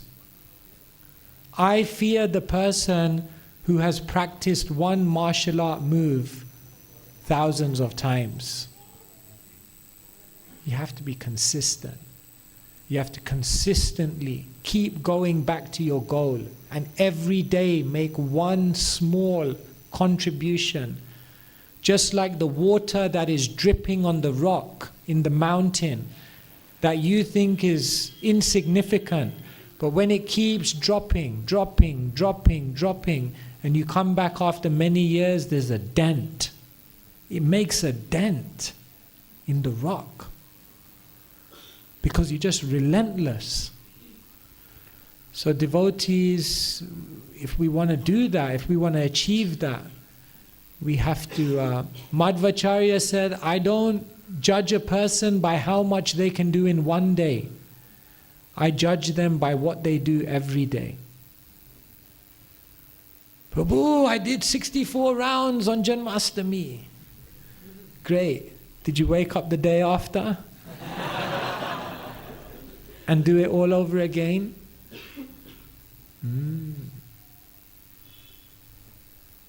We can go to a kirtan weekend, dancing in the mellows, floating. But then on Monday morning, can we wake up in the morning in the Brahma Muhurta and put our hand in the bead bag, all alone with the mind?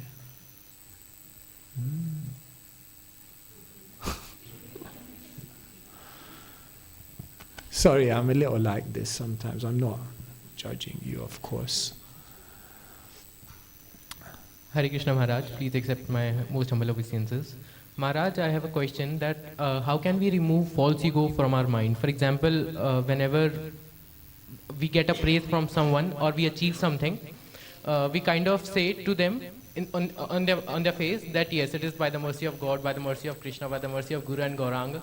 But in the mind, we sometimes think that yes, it is by my hard work. Krishna has helped something, but yes, it was my hard work. So how can we train our mind in such a way that it always thinks each and everything as a mercy of Krishna only? Thank you for revealing to me my state of mind.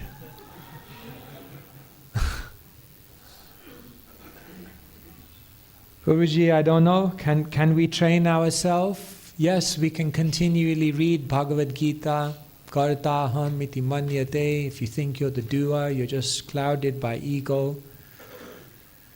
So yes, we read Shastra to remind ourselves how small we are. Sometimes we associate with great devotees to remember how small we are.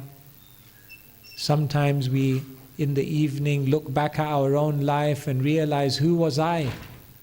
I was just some guy wandering in the world, and then the devotees picked me up. Without the devotees, who am I? Where would I be? Even cricketers do that sometimes, isn't it?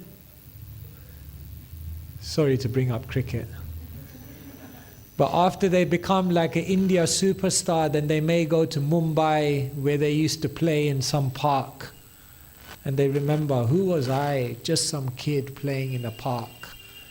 And now I'm in the stadium, 100,000 people. But I was here. Go back to where you started. We were nothing without the mercy of the devotees. Mahaprabhu, Sanatana Goswami says, I'm made of your mercy. In spiritual life, nobody is self-made. No. It's all the devotees who spent the time to love you, to care for you, to encourage you, to empower you. It's only their mercy. We have to constantly remember this.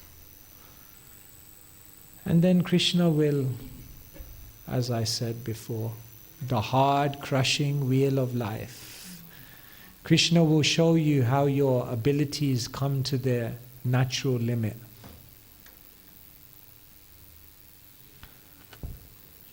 Sometimes we come to speak or distribute books. We think we have the formula.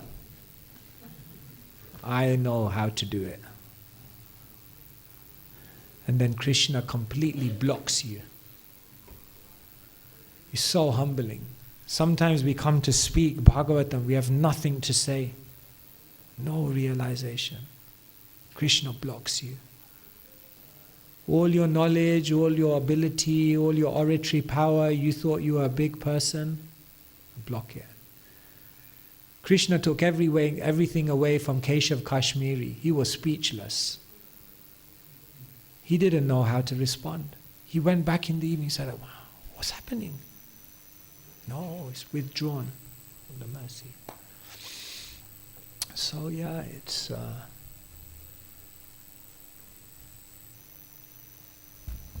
Thank you. Hare Krishna Maharaj. Thank you so much. Don't have words to, On the Vyasasa. No. Most comfortable in this position. The nectar, receiving the nectar from you. Thank you so much for sharing your deep realizations. Taking forward his question, we have aspirations, and then you say we have to make plans and actions. So if a devotee has genuine aspirations to push this mission forward, he makes genuine plans, follows the right path, but surroundings and the atmosphere, so many obstacles, and he feels other people are not following the path, they are getting more success, I am being, obstructed again and again. So that makes that devotee lose faith, that what is the point in following the right path? We see externally the other devotees are progressing, they make external progress. But I am sticking to the right path, but I am getting stuck again and again. So how to revive that faith and how to continue on the same path?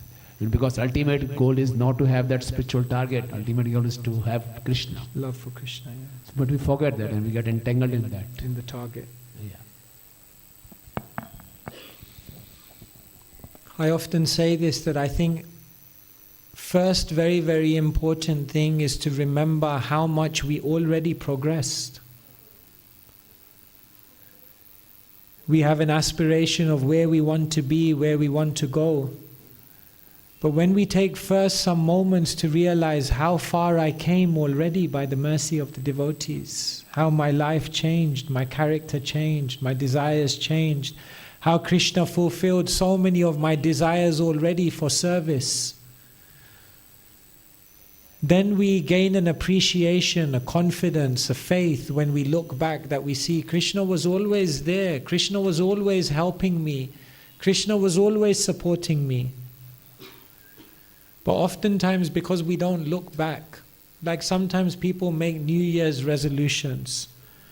And I tell them, before you make a New Year's resolution for 2024, first spend 5 hours thinking about 2023 and all the amazing things that happened in your life.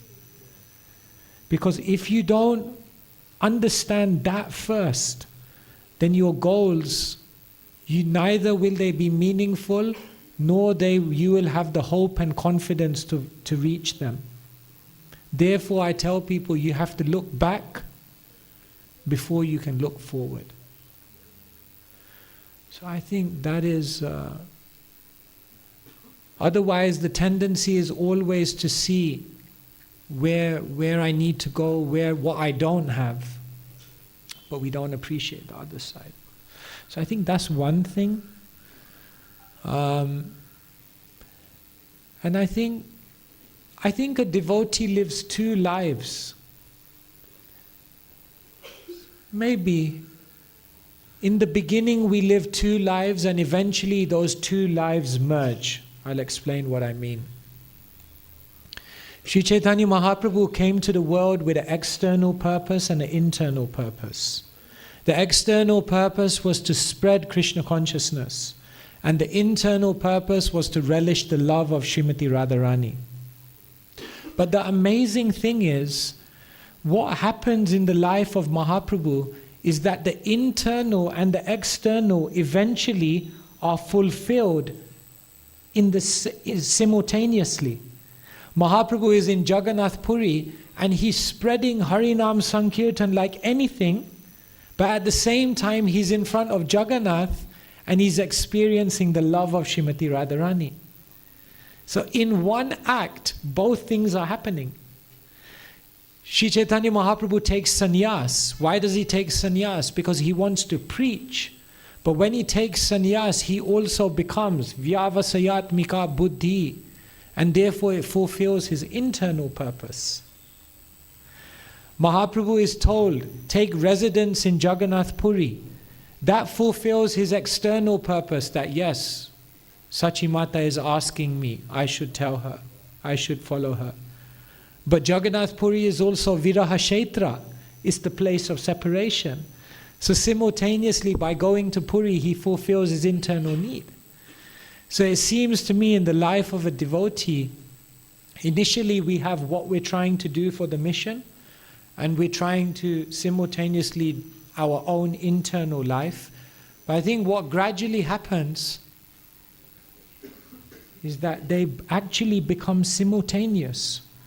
Prabhupada, he said, my purports. How did he refer to his purports? My devotional ecstasy. That's an amazing statement.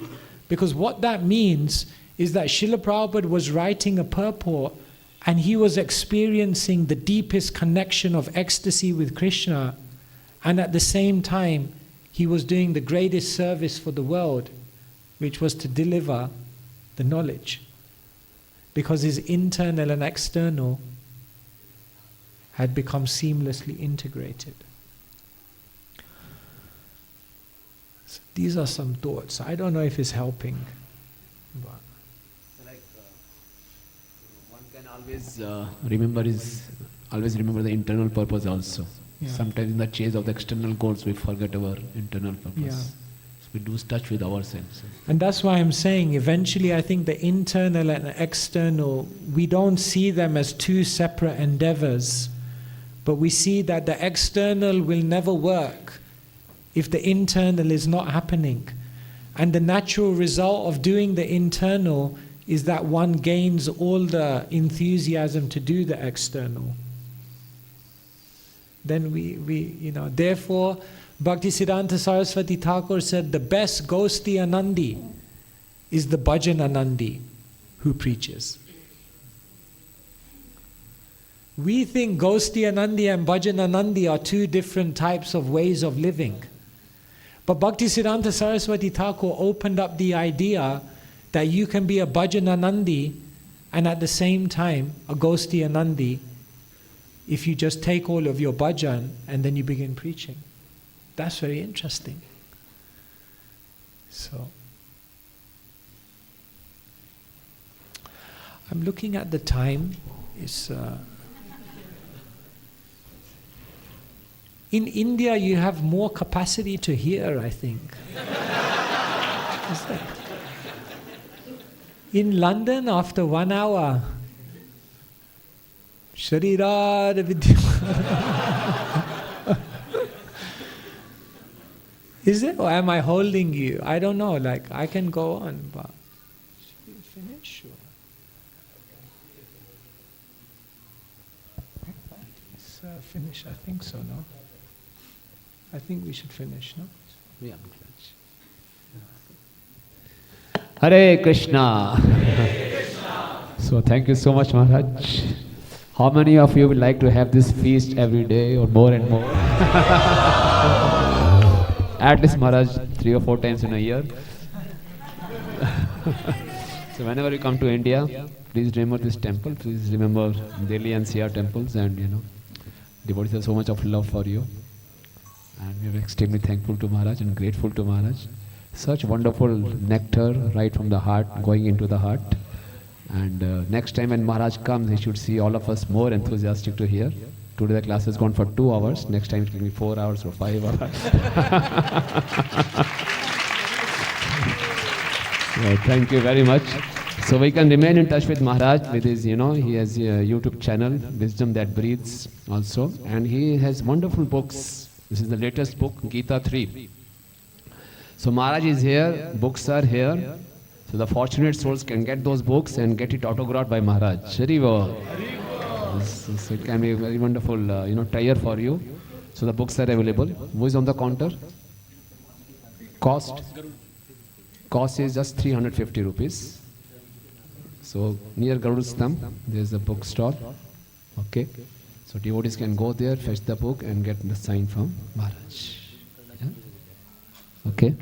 So thank you very much. We'll thank Maharaj for loudly chanting Hare Krishna, Krishna Krishna, Hare Hare, Hare Ram, Ram Ram, Hare Hare. और प्रसादम first floor प्रसादम hall में है, बाकी लोग वहाँ प्रसाद ले सकते हैं. Thank you so much. हरे कृष्णा. ग्रंथराज श्रीमद् भागवतम की, जगत गुरु श्रील प्रभुपाद की, निताई गौर प्रेमानंदे.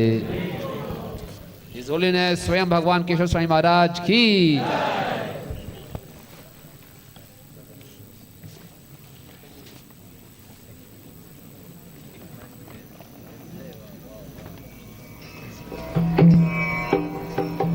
Vandeham